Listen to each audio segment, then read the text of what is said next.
Boa noite! Muito obrigado a todos por terem vindo, muito legal mesmo. Tava até checando os stories, falei, pô, será que vai dar uma galerinha? Muito bom. Primeira coisa, eu tava até confuso porque eu tava vindo pra cá, eu falei, será que é realmente pra gente fazer um show sertanejo hoje? Que eu cheguei, tava um barulhão ali enorme, uns caras de chapéu lá fora, eu falei, tem certeza que aqui é o evento? Eu até pedi pro Riso ligar, falei, não, o evento aqui, ótimo, maravilhoso. Muito feliz, ainda mais sabendo que eu tô encontrando vocês no meio de um feriado. Vocês podiam estar entre amigos, com família, mas estamos fazendo algo mais importante do que a diversão. Nós temos um dever de construir a porra do nosso país. Nós temos o dever de tomar posse e ficar de fato dono daquilo que é nosso. Digo isso como uma pessoa que está rodando o Brasil de maneira muito humilde.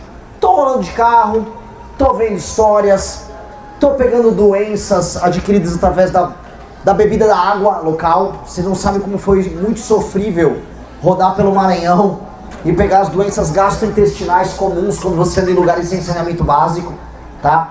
A gente aprende que essa história de saneamento básico, ela é muito complicada. Você se infecta rapidamente. E foi sendo, ao longo dessa jornada toda, desde que a gente começou com 01, 02, 06 nas pesquisas, foi sendo um susto e ao mesmo tempo um privilégio. Porque hoje, conforme a gente avança nas pesquisas, conforme a gente descobre que junto à geração Z, a tal da geração 16 a 24, que as pesquisas captam, a gente é o partido favorito da nova geração e que em todos os lugares que eu vou do Brasil, a gente de fato mobiliza essa nova geração. Isso é uma questão que muda tudo na nossa cabeça, porque passa a ser um projeto sobre quando, não mais e se vai acontecer. Nós vamos chegar ao poder e nós vamos trabalhar para chegar ao poder já na eleição de 2026. Nós temos que ser ambiciosos, não porque nossos sonhos são grandes, mas porque os problemas prementes são gigantescos já. Eu rodei aqui, como vocês sabem, quem aqui vem acompanhando minha pré-campanha, levanta a mão. Vendo vídeos e tal, muito bom. Bom, a maioria aqui. Quem não está acompanhando, está meio que descobrindo, ou foi trazido aqui pelo filho, irmão, namorado, levanta a mão. Alguns. Muito bom, ele foi, seu namorado te trouxe? Meu amigo me trouxe. Seu amigo? Ótimo.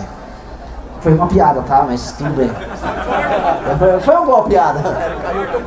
Não, foi não. Ok, foi uma piada ruim, mas... Quem tá vendo, tá acompanhando, nós percebemos através dos vídeos que nós vamos fazendo, da discussão que a gente tem com as pessoas, os problemas locais e as prioridades locais. E entender a alma de cada um. Eu entendi a alma do povo do Ceará, os problemas do Ceará, os problemas do Rio Grande do Norte, as diferenciações que a gente precisa fazer. Quando a gente fala muito sobre Nordeste, né? Tô falando aqui em Santa Catarina porque existe quase na cabeça das pessoas quando entendem o debate público uma oposição clara entre Santa Catarina e Nordeste, certo? Existem essas discussões, isso está presente no debate público. E quando fala assim Nordeste, as pessoas falam assim, o Nordeste como um todo. O Maranhão é profundamente diferente do Ceará e assim, as diferenças são tão grandes, que nem dá pra dizer que o Maranhão pertence ao Nordeste, dá pra dizer que é mais próximo do Pará do que do Ceará, por exemplo. Mas por que eu digo isso? Porque quando a gente olha vocês e os problemas de vocês diante da federação, existe uma questão muito diferente da deles. Seja do cearense, seja do maranhense, seja do carioca. Vocês aqui em Santa Catarina, esse é o eixo da discussão da viagem toda que nós vamos fazer aqui. Vocês não são reconhecidos como brasileiros. O Estado brasileiro só descobre vocês na hora de cobrar imposto de vocês. O Estado brasileiro gosta disso. O Estado brasileiro também gosta de mandar seus funcionários públicos que recebem seus super salários para as praias da região aqui de Santa Catarina, no litoral, para vir curtir uma festa. Ele coleta teu imposto, ele vem festar por aqui, ou seja no carnaval, seja no Réveillon, e depois ele te trata como um cidadão de segunda categoria, que tem como função social trabalhar e calar a boca. Vocês não foram retratados na abertura da Copa do Mundo, alguém se lembra? Vocês também não foram retratados, percebam, na abertura das Olimpíadas. As novelas nunca vão retratar vocês. Vocês são um burro de carga. Vocês são um bicho que tem que trabalhar, eu volto a colocar, e calar a boca. E toda vez que vocês tiverem uma opinião, vocês serão taxados de supremacistas, de racistas, certo? E de tudo que é pior. vocês são tratados como, vocês são os nazistas lá, paga a conta aí o nazista e fica quieto. Esse é o quinhão que cabe a vocês. A federação quer isso de vocês. Não há um reconhecimento, seja um reconhecimento cultural simbólico, ou seja um reconhecimento em termos de infraestrutura e investimento nas estradas de vocês, por parte do Estado brasileiro. Há um silêncio sobre o sucesso catarinense. É um sucesso que aconteceu através do trabalho dos seus pais e avós, muitos deles imigrantes, que vieram para cá e se construíram a despeito do Estado, a despeito da perseguição que o Getúlio Vargas fez contra eles. E eu sei, quem conhece, quem é filho de imigrante italiano e alemão, e mesmo japonês, que em São Paulo aconteceu isso, sabe muito. E vocês, sem que os outros percebessem muito, tocaram a sua vida, geraram sua emancipação, recebem agora migrantes e imigrantes, e ainda assim, quando resolvem levantar o dedo, ei, eu tenho uma opinião para dar. Cala a boca, Catarina. Cala a boca, seu catarinense. Isso não pode mais ser aceito. Isso não pode ser aceito. É obrigado a respeitar a opinião dos caras que vêm de fora. Sim, esse caso é o tipo, vocês, se vem um cara de fora que vem arrumar um emprego aqui, vocês têm que, e se discordar, você tem que calar a boca, senão você vai tomar um processo. Onde nós vamos chegar nisso? O modelo federativo brasileiro, e eu precisava rodar o Brasil todo e vou continuar rodando. Eu vou passar por aqui, e aí eu vou para o Espírito Santo, do Espírito Santo eu vou para Goiás, de Goiás eu vou para o Amapá, do Amapá eu vou para o Pará. Está me ensinando muito sobre o verdadeiro problema concreto na alma do Brasil. O Brasil é uma federação fictícia, o Brasil é uma federação que não funciona. O dinheiro que é extraído de vocês aqui, quando é mandado para os prefeitos do Maranhão administrarem, ele é absolutamente roubado. E quando ele não é roubado, ele é usado da maneira mais porca possível. E não há nenhum sistema de incentivo para que esse dinheiro tenha um uso melhor. Um prefeito não vai ser mais bem votado se ele entregar saúde, porque ele pode só comprar um voto da população local. Um governador, seja no Piauí, seja no Amapá, seja no Pará, ele não tem nenhuma obrigação em aumentar a atividade econômica do Estado para não depender tanto dos recursos que são coletados em estados como o de vocês, simplesmente porque ele pode comprar os seus eleitores, ele pode executar emendas, ele pode tocar uma operação gigantesca de Caixa 2. Eu descobri que estados brasileiros inteiros são operações inteiras de Caixa 2. Municípios inteiros não têm razão de existir. E o problema é que essa conta começou a chegar e vocês todos estão percebendo que ela começou a chegar. Os impostos que vocês estão pagando estão aumentando e vão continuar a aumentar.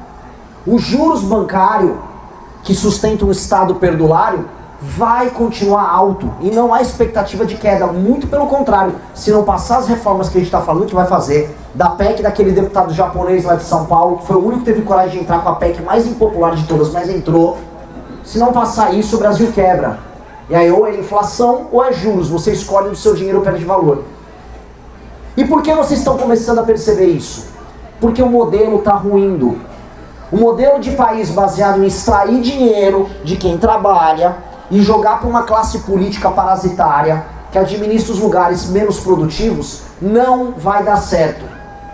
E ou nós resolvemos ele, e resolver ele só tem um caminho, que é fazer toda a federação gerar resultado, que é eliminar a classe política parasitária, que é eliminar o judiciário parasitário, ou a federação vai acabar. Eu estou falando sério. As pessoas cada vez menos percebem sentido na ideia de Brasil. E eu defendo a ideia de Brasil. O lugar, inclusive, de todos os estados que eu mais rodei, que eu mais vi bandeira do Brasil na frente das casas, foi aqui. O lugar que os outros dizem que é separatista. Não, os caras são separatistas. É o lugar que mais tem bandeira do Brasil. É o lugar que, errando ou acertando, eu sei que teve muita gente que errou, tentou articular uma ideia de patriotismo. Aqui. E percebam que mesmo com essa construção, vocês ainda não são ouvidos. Mesmo vocês falam, não, eu quero um Brasil que faça sentido, um Brasil do trabalho. Não são ouvidos. Nós precisamos, e esse é o projeto, construir a ideia de um Brasil de vocação imperial. E o Brasil de vocação imperial tem que ter um território grande, tem que ter uma população grande, mas que seja como um todo um Brasil trabalhador, que seja como um todo um Brasil que arrecada o próprio dinheiro no próprio município, no próprio estado e gaste lá, que seja um Brasil autônomo e não um Brasil que trate parte da sua população como burro de carga e outra parte da população tratada como animais, que você compra o voto dela de 2 em 2 anos. É isso o que a federação... Essa é a maior lição de todas que eu estou tendo rodando o Brasil. E isso é desesperador. Porque de todas as opções políticas para a eleição de 26, todo mundo sabe falar. Tirando o Lula, que não está falando nada, ele fala de pé de meia. Não, o Xandão é um problema, e óbvio que o Xandão é um baita problema, e óbvio que a gente vai ter que botar o judiciário dentro da caixinha dele de volta. Mas o problema brasileiro, o problema na alma do Brasil, o problema que foi gestado ao longo das últimas décadas, o problema que está deixando vocês mais pobres, o problema que ameaça tornar o modo de vida de vocês um modo de vida obsoleto, superado, porque talvez as cidades de vocês se cavaleiçam cada vez mais com as cidades de São Paulo, que foram sendo corroídas porque São Paulo estava no meio do caminho. Vocês poderão ver o modo de vida de vocês corroído. E isso começou a bater na porta de vocês.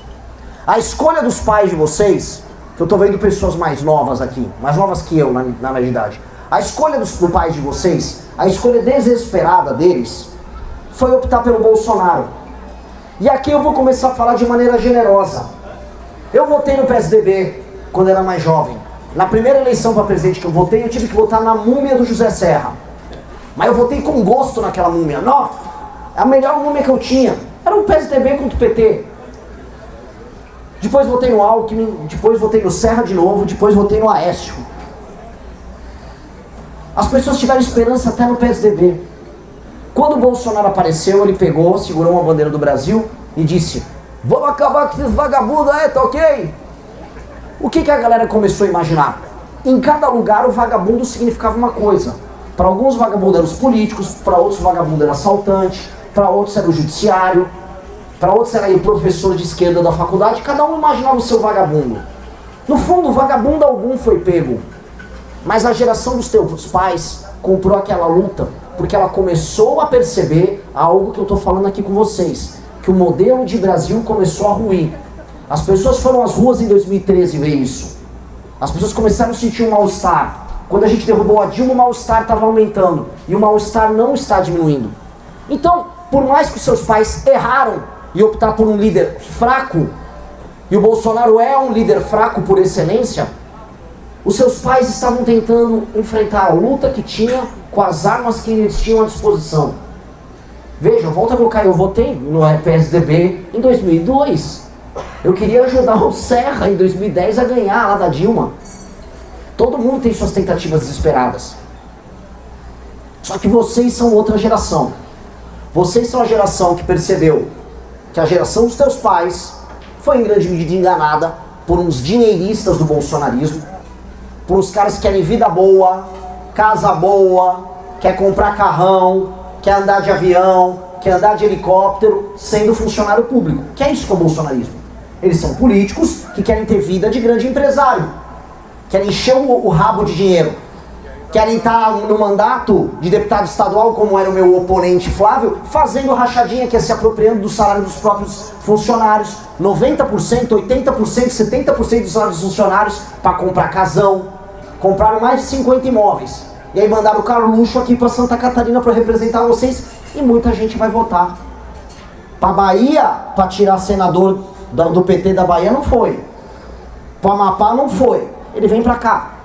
Porque eles ainda acham que é fácil enganar os pais de vocês.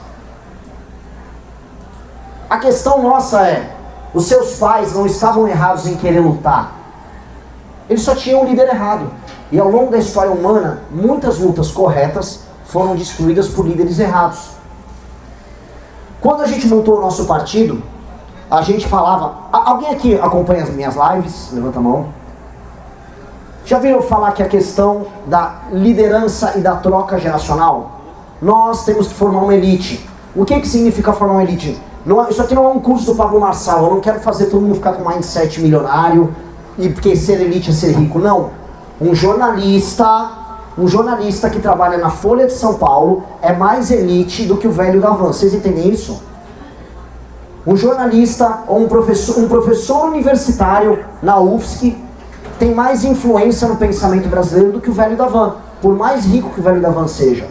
Ser elite significa estar nas posições que formam o imaginário, que decidem como as leis são feitas, como as pessoas pensam as coisas.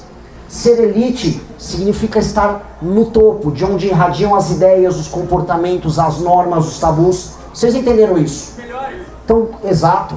E quando você tem os melhores ocupando a elite, nós temos uma aristocracia. Então, quando nós formamos um partido político, era muito mais do que apenas um instrumento para nós chegarmos ao poder elegendo as pessoas certas. Era formar as pessoas certas, dar meios de ação não só políticos, mas em todos os outros campos, para formar juízes, professores, empresários, gente que pensa além das lideranças políticas. E a gente se colocou no jogo, o nome disso, Partido Missão. E criamos todo um ecossistema muito mais complexo do que tudo que nossos adversários estão fazendo. E fomos crescendo sem que eles percebessem, que é o pior tipo de problema. Quando você cresce sem um adversário seu perceber, seu adversário quando vê a tua sombra fala, meu Deus, de onde veio? De onde veio esse ataque? Que é a forma como eles estão lidando conosco agora. Quem tem acesso ao tracking da Atlas sabe, e o tracking da Atlas é aquela pesquisa que bancos recebem diariamente, partidos recebem diariamente. Eu não apareço no tracking, não estou falando da pesquisa, no tracking da Atlas, ultimamente com menos de 6%. É de 6 a 8, quase 9% no tracking da Atlas. E o número que a gente tem entre os mais jovens, extremamente alto e começando a subir já para a geração millennial. É uma subida geracional. E os adversários sabem. E eles não entendem. Eles não entendem o discurso e aí tentam imitar. E sempre tentam imitar a parte mais fácil. Ah, esse cara aí tá falando que é pra matar bandido. Eu vou matar bandido também. Não, o cara tá falando aí que agora o Nordeste é solução. O Nordeste é solução. Agora, ninguém quer imitar o discurso que nós falamos sobre a reforma administrativa que torna inelegível o prefeito que não cumpre meta, porque eles são dos partidos dos prefeitos que compram voto e não cumprem meta. Eles não vão imitar isso. Eles não vão nunca imitar a coragem de fazer uma reforma profunda no Estado brasileiro, que essa é a verdadeira guerra civil do Brasil. Essa é a verdadeira guerra que a gente tem que travar. É a guerra contra as falsas elites que administram essa montoeira de cidade ao redor do Brasil. É a guerra contra os pilantras do Centrão, contra aqueles comedores de prostituta que recebem o dinheiro de emenda, desviam, enganam as pessoas, enriquecem e casam com prostitutas e compram carros e vivem uma vida que eles não têm o direito de viver. Tudo com o seu dinheiro. É um tipo de ladrão mais assintoso do que aquele corrupto óbvio, porque ele está aí aos milhares. E aí eu volto a colocar, girando o ciclo de novo para vocês. A posição de vocês é a mais incômoda de todas.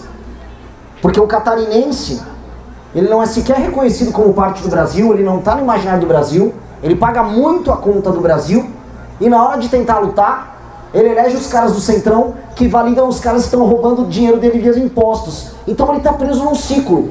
O ciclo de vocês é um ciclo desesperador. É um ciclo desesperador. Vocês são administrados pelo Centrão aqui no Estado. Sejamos honestos. O Jorginho, agora ele é de direita. Ele teve com a Dilma anteriormente. É um cara do Centrão, que agora, eu sou conservador, não sei o quê. A pauta, eu vou ter que rodar aqui o Estado, vou dar muitas entrevistas, a pauta para muita gente aqui em Santa Catarina é, não, e o STF? Meu amigo, óbvio que o STF é um problemaço que a gente vai ter que peitar. Primeiro que o Flávio, que é o nome desse caso, nunca vai peitar, porque o Flávio depende até o resto da vida dele do Gilmar Mendes. E eles são aliados do STF, como sempre foram, e fingem brigar com o STF. Mas dito isso, todos os outros problemas, como as estradas de vocês que não andam porque vocês dependem de repasse federal, um Estado pujante que não tem ele próprio como Estado dinheiro para fazer as próprias rodovias, dependem, tal qual o Maranhão, tal qual o Piauí, do governo federal fazer isso. Esse Estado definitivamente tem que despertar para os seus próprios problemas e entrar na briga do Brasil com seus senadores, não mais falando apenas em como eles vão defender o Bolsonaro, com seus deputados não só se colocando como soldados da família Bolsonaro, mas soldados de Santa Catarina, representando o povo que trabalha daqui e o povo que trabalha de todo o resto do Brasil. Porque se tem uma coisa que vocês são, é um povo que deu certo na base do trampo, na base do trabalho. E isso pode inspirar pessoas de todos os outros lugares do Brasil.